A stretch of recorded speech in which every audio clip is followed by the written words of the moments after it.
പണ്ടൊരിക്കൽ ഒരു കാട്ടിൽ ഒരു ഭാര്യയും ഭർത്താവും താമസിച്ചിരുന്നു. അവരുടെ ഗോത്രക്കാരിൽ നിന്നും വളരെ മാറിയാണ് അവൾ താമസിച്ചിരുന്നത്. പകൽ സമയത്ത് അവർ രണ്ടുപേരും നായാട്ടിനു പോയി. കുറച്ച് ദിവസം കഴിഞ്ഞപ്പോൾ പല കാര്യങ്ങളും ചെയ്യാനുള്ളതുകൊണ്ട് അവൾ വീട്ടിൽ തന്നെ കഴിച്ചുകൂട്ടി. അതുകൊണ്ട് അയാൾ തനിയെ വേട്ടയ്ക്ക് പോകാൻ തുടങ്ങി. എന്നാൽ ഭാര്യ കൂടെ ഇല്ലാത്തതുകൊണ്ട് തന്നെ ഭാഗ്യം തുണയ്ക്കുന്നില്ല എന്ന് അയാൾ മനസ്സിലാക്കി. ഒരു ദിവസം അയാൾ ദൂരെ നായാട്ടിനു പോയിരിക്കുന്ന സമയത്ത് അയാളുടെ ഭാര്യ രോഗം ബാധിച്ച് മരിച്ചുപോയി. ഭാര്യയുടെ വേർപാട് അയാൾക്ക് വല്ലാത്ത വേദനയുണ്ടാക്കി. അവളുടെ മൃതദേഹം അയാൾ ആ വീട്ടിൽ തന്നെ അടക്കം ചെയ്തു. കുറച്ചു ദിവസം കഴിഞ്ഞപ്പോൾ അയാൾക്ക് ഏകാന്തത അസഹ്യമായി തീർന്നു. അതുകൊണ്ട് തനിക്ക് കൂട്ടിനായി ഭാര്യയുടെ അതേ വലിപ്പമുള്ള ഒരു മരപ്പാവയുണ്ടാക്കി അവളുടെ വസ്ത്രങ്ങൾ അണിയിച്ച് അടുപ്പിനടുത്തായി സ്ഥാപിച്ചു. തൻ്റെ ഭാര്യ തിരികെ എത്തിയെന്നു തന്നെയാണ് അയാൾ വിശ്വസിച്ചത്. പിറ്റേന്ന് വേട്ടയ്ക്ക് പോയി തിരിച്ചെത്തിയപ്പോൾ അയാൾ ആദ്യം ചെയ്തത് ആ പാവയുടെ അടുത്തെത്തി അതിൻ്റെ മുഖത്ത് പറ്റിയിരിക്കുന്ന ചാരമെല്ലാം തുടച്ച് വൃത്തിയാക്കുകയാണ്. ഇപ്പോൾ അയാൾ വലിയ തിരക്കിലാണ്. ഭക്ഷണം കണ്ടെത്തണം, ഉണ്ടാക്കണം, വീട്ടുജോലികൾ ചെയ്യണം. എല്ലാത്തിനും അയാൾ മാത്രം. വർഷം ഒന്ന് അങ്ങനെ കടന്നുപോയി. അതിൻ്റെ അവസാന നാളുകളിലൊന്നിൽ അയാൾ വേട്ട കഴിഞ്ഞ് രാത്രിയാണ് തിരിച്ചെത്തിയത്. വീടിൻ്റെ വാതിൽക്കൽ കുറേ വിറകും കുടിലിനകത്ത് എരിയുന്ന അടുപ്പും കണ്ട് അയാൾ അത്ഭുതപ്പെട്ടു. അടുത്ത ദിവസം രാത്രി വിറകും തീയും അടുപ്പും മാത്രമല്ല, പാത്രത്തിൽ വേവിച്ച ഭക്ഷണവും കണ്ടെത്തി. ഇതെല്ലാം ആരാണു ചെയ്തത് എന്നറിയാൻ അയാൾ അവിടെയെല്ലാം സൂക്ഷ്മമായി പരിശോധിച്ചു. എന്നാൽ ആരെയും കണ്ടില്ല.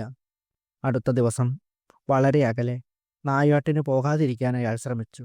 പതിവിലും നേരത്തെയാണ് അന്ന് വീട്ടിലെത്തിയത്. ദൂരെ നിന്ന് തന്നെ അയാൾ തൻ്റെ വീട്ടുമുറ്റത്ത് ഒരു സ്ത്രീയുടെ സാന്നിധ്യം അറിഞ്ഞു. അവൾ തലയിൽ വിറകുമായി വീട്ടിനകത്തേക്ക് പോവുകയായിരുന്നു. പെട്ടെന്ന് തന്നെ അയാൾ അടുത്തെത്തി. ആ മരപ്പാവയ്ക്ക് പകരം തൻ്റെ ഭാര്യയെ അടുപ്പിനരികിൽ കണ്ട് അയാൾ അന്തം വിട്ടു. അവൾ അയാളോട് പറഞ്ഞു, ഈശ്വരന് നിങ്ങളോട് സഹതാപം തോന്നിയതുകൊണ്ടാണ് എന്നെ തിരികെ പോകാൻ അനുവദിച്ചത്. എന്നാൽ നിങ്ങൾ നമ്മുടെ നാട്ടിലെ ആൾക്കാരെ കാണും വരെ എന്നെ തൊടാൻ പാടില്ല. തൊട്ടാൽ ഞാൻ മരിച്ചു പോകും. അയാൾ അവളുടെ വാക്കുകൾ അക്ഷരം പ്രതി അനുസരിച്ചു. അവൾ വിറകു കൊണ്ടുവരികയും അടുപ്പ് കത്തിക്കുകയും ചെയ്തു വന്നു. ഒരു ദിവസം അയാൾ പറഞ്ഞു, നീ മരിച്ചിട്ടിപ്പോൾ വർഷം 2 കഴിഞ്ഞു. നമുക്കിനി നമ്മുടെ നാട്ടുകാർക്കിടയിലേക്ക് പോകാം. അപ്പോൾ എനിക്ക് നിന്നോടൊപ്പം കഴിയാമല്ലോ. അവർ യാത്രയ്ക്കുള്ള ഒരുക്കങ്ങളെല്ലാം ചെയ്തു. 6 ദിവസം യാത്ര ചെയ്താൽ മാത്രമേ ഗോത്രത്താവളത്തിൽ എത്തുവാൻ കഴിയൂ.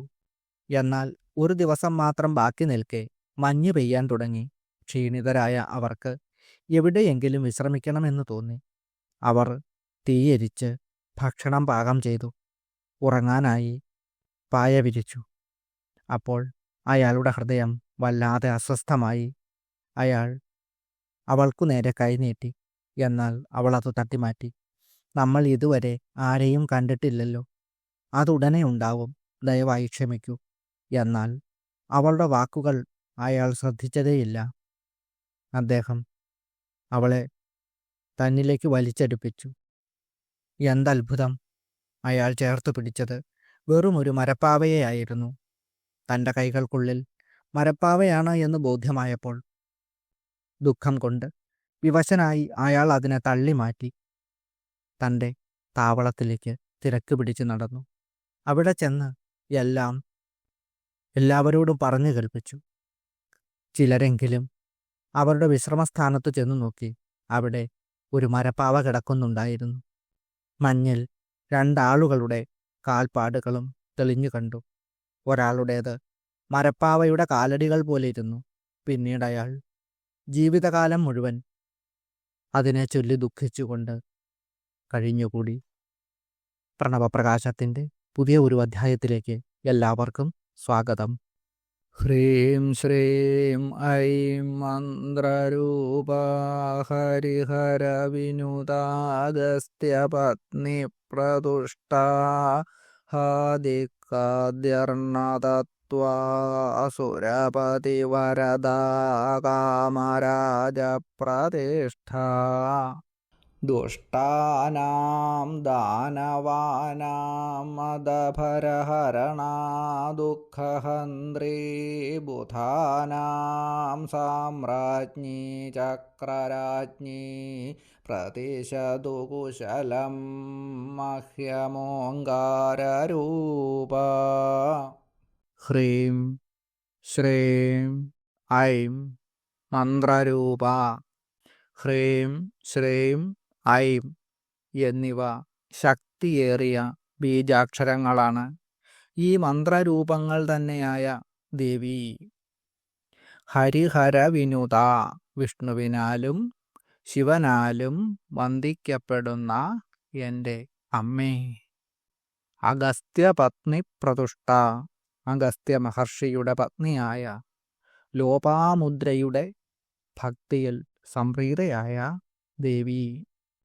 ഹാദി കാദ്യർണ തത്വ, ശ്രീവിദ്യയിലെ പ്രധാന ഉപാസനാക്രമങ്ങളായ ഹാദിവിദ്യയുടെയും കാതിവിദ്യയുടെയും തത്വമായിരിക്കുന്ന ദേവി. ഹ എന്ന അക്ഷരത്തിൽ ആരംഭിക്കുന്ന ശ്രീവിദ്യ മന്ത്രരൂപമാണ് ഹാദിവിദ്യ. ക എന്ന അക്ഷരത്തിൽ ആരംഭിക്കുന്ന ശ്രീവിദ്യ മന്ത്രരൂപത്തിന് കാതി എന്നും പറയും. സുരപതി വരദ, ദേവേന്ദ്രന് വരങ്ങൾ നൽകുന്ന അമ്മേ. കാമരാജപ്രതിഷ്ഠ, കാമരാജമന്ത്രം കൊണ്ട്, അതായത് ശ്രീവിദ്യയിലെ ഒരു ഭാഗമാണ് കാമരാജമന്ത്രം, അതിൽ പ്രതിഷ്ഠിക്കപ്പെട്ട ദേവി. ദുഷ്ടാനാം ദാനവാനാം മദഭരഹരണ, അഹങ്കാരികളായ അസുരന്മാരുടെ മതത്തെ ഇല്ലാതാക്കുന്ന അമ്മേ. ദുഃഖഹന്ത്രി ബുധാനാം, ജ്ഞാനികളുടെയും ഭക്തരുടെയും ദുഃഖങ്ങളെ നശിപ്പിക്കുന്ന എൻ്റെ അമ്മേ.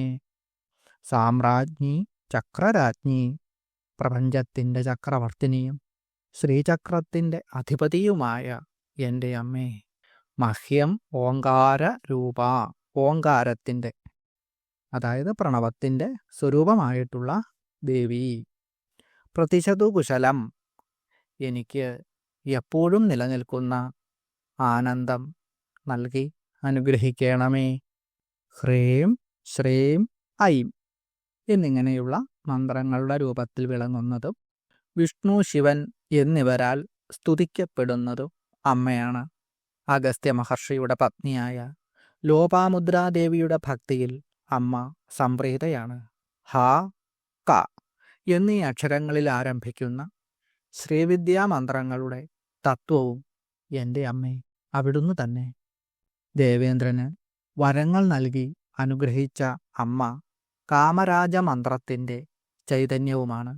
ദുഷ്ടന്മാരായ അസുരരുടെ അഹങ്കാരത്തെ നശിപ്പിച്ച ദേവി ജ്ഞാനികളുടെ ദുഃഖത്തെ ഇല്ലാതെയാക്കുന്നു. രാജരാജേശ്വരിയും ശ്രീചക്രവാസിനിയും ഓങ്കാരസ്വരൂപിണിയുമായ എൻ്റെ അമ്മേ, അമ്മ എനിക്ക് പരമമായ ആനന്ദത്തെ നൽകി അനുഗ്രഹിക്കുമാറാകണമേ.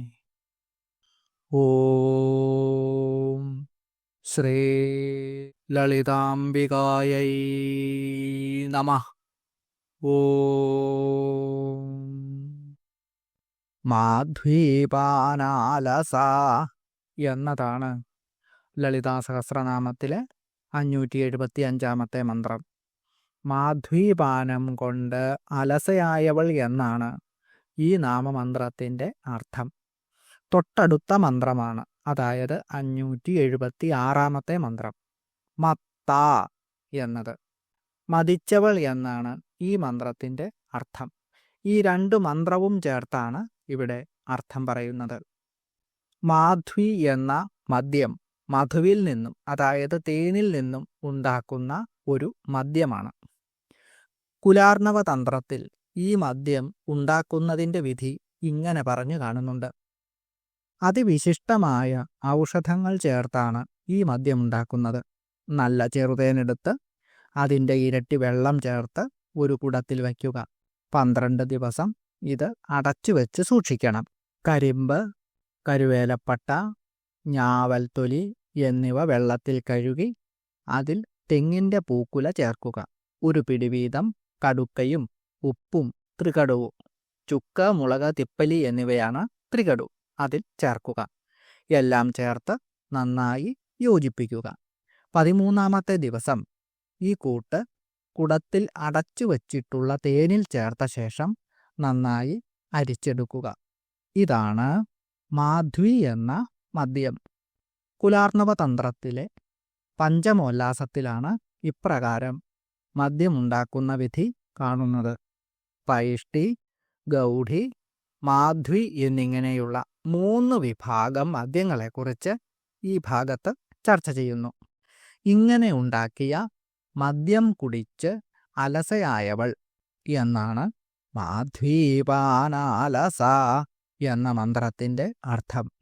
സഹസ്രദള പത്മത്തിൽ ശിവശക്തി സംയോഗം കൊണ്ടുണ്ടാകുന്ന അമൃത് പാനം ചെയ്തു മതിക്കുന്നവൾ എന്നും ഈ മന്ത്രത്തിന് തന്ത്രശാസ്ത്രം അർത്ഥം നൽകുന്നുണ്ട്. മത്ത എന്ന പദത്തിന് മുമ്പുള്ള മന്ത്രവും ചേർത്ത് വ്യാഖ്യാനിക്കുമ്പോൾ മദ്യപാനം കൊണ്ട് മതിച്ചിരിക്കുന്നവൾ എന്നാണ് അർത്ഥം. ആത്മാനന്ദമാകുന്ന മാധ്വീപാനം കൊണ്ട് തന്നിലേക്ക് തന്നെ നിഷ്ഠമായ അവസ്ഥ എന്ന് സൗഭാഗ്യഭാസ്കരത്തിൽ അർത്ഥം നൽകിയിരിക്കുന്നു. മത് ശബ്ദത്തിന് അഹം, ഞാൻ എന്ന അർത്ഥവുമുണ്ട്. അങ്ങനെയുള്ള അതിൻ്റെ ഭാവം ഉള്ളവൾ. പരമശിവന്റെ പരാഹന്ത എന്നാണ് മത്ത എന്ന പദത്തിൻ്റെ അർത്ഥം. അങ്ങനെ വരുമ്പോൾ പരമശിവന്റെ അഹങ്കാരം ആയിട്ടുള്ളവൾ എന്നാവും ഈ മന്ത്രത്തിൻ്റെ അർത്ഥം. ഓം മാധ്വീപാനാലസായൈ നമഃ. ഓം ഓം ഹ്രീം മാധ്വീപാനാലസായൈ നമഃ. ഓം മത്തായൈ നമഃ. ഓം ഓം ഹ്രീം മത്തായൈ നമഃ. നിത്യദാരിദ്ര്യത്തിൻ്റെ അടിത്തട്ടിൽ കിടക്കുന്നവരെ സമ്പത്തിൻ്റെ പരകോടിയിലെത്തിക്കുന്ന 2 മന്ത്രങ്ങളാണ് ഇവ.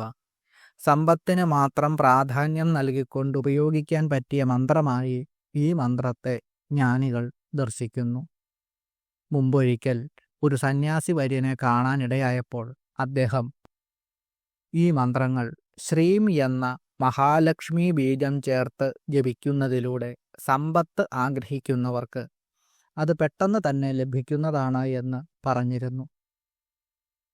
ജപിക്കേണ്ട രീതി ഇപ്രകാരമാണ്. ഓം ശ്രീം മാധ്വീപാനാലസായൈ നമഃ. ഓം ശ്രീം മത്തായൈ നമഃ. ഓം. ശ്രീചക്രത്തിനു മുന്നിൽ ഏതെങ്കിലും രീതിയിലുള്ള മദ്യം ഉപയോഗിച്ചുകൊണ്ട് ജപിക്കുകയും പൂജിക്കുകയും ചെയ്യുന്ന വിവിധങ്ങളായ പൂജാരീതികൾ അദ്ദേഹം വിവരിച്ചു തന്നിരുന്നു. അക്കാര്യങ്ങളൊന്നും തന്നെ ഇവിടെ വിവരിക്കുന്നില്ല. കാരണം അത് മദ്യവും മാംസവും നേരിട്ട് ഉപയോഗിച്ചുകൊണ്ട് ചെയ്യുന്ന ഉപാസനാരീതികളാണ്. അത്തരം ഉപാസനാരീതികൾ ചെയ്ത് പരിചയമില്ലാത്തതുകൊണ്ടാണ് അവ ഇവിടെ പറയാത്തത്. ശ്രീചക്രത്തിന് മുന്നിലായി കരിക്കിൻ വെള്ളവും അടയും നിവേദ്യമായി സമർപ്പിച്ചുകൊണ്ട് ഈ മന്ത്രം 21 പ്രാവശ്യം ജപിക്കുന്നവർക്ക് വളരെ പെട്ടെന്ന് സമ്പൽ സമൃദ്ധി ഉണ്ടാകുന്നതാണ്. മഹാദേവി എല്ലാ ഐശ്വര്യങ്ങളും എല്ലാ ഭക്തർക്കും നൽകി അനുഗ്രഹിക്കട്ടെ എന്ന് പ്രാർത്ഥിച്ചുകൊണ്ട് അമ്മേ അവിടുത്തെ അനുഗ്രഹത്തിനായി അപേക്ഷിച്ചുകൊണ്ട് നിർത്തുന്നു. നന്ദി, നമസ്കാരം.